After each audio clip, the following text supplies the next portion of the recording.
ఎంత రమ్యమైన మాట అండి. లలితాశాస్త్రంలో గాయత్రి నామములు గాయత్రి వ్యాహృతి సంధ్య, అది మర్చిపోవద్దు. ద్విజబృంద నిషేవిత.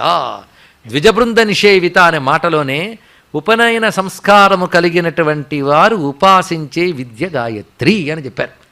దీన్ని బట్టి గాయత్రి రూపంగా అమ్మవారిని ప్రార్థించడం, ఉపాసించడం ఉపనయన సంస్కారం చేసిన వారికి మాత్రమే అని కనబడుతోంది మనకు అక్కడ.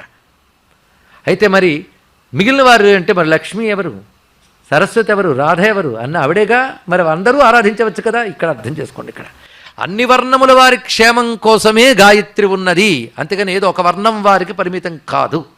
అయితే అన్ని వర్ణాల క్షేమం కోసం ఉన్న గాయత్రీదేవిని ఉపాసించాలి అంటే దానికి ప్రత్యేకమైన సంస్కారం ఉండాలి, ప్రత్యేకమైన తపస్సు ఉండాలి, ప్రత్యేకమైన జీవన విధానం ఉండాలి. అది అందరి వల్ల కాదండి. అందరూ అన్నీ చేయలేరు. ప్రపంచంలో గుర్తుపెట్టుకోండి, అందరూ అన్నీ చేయలేరు. ఎందుకంటే నేనే పంట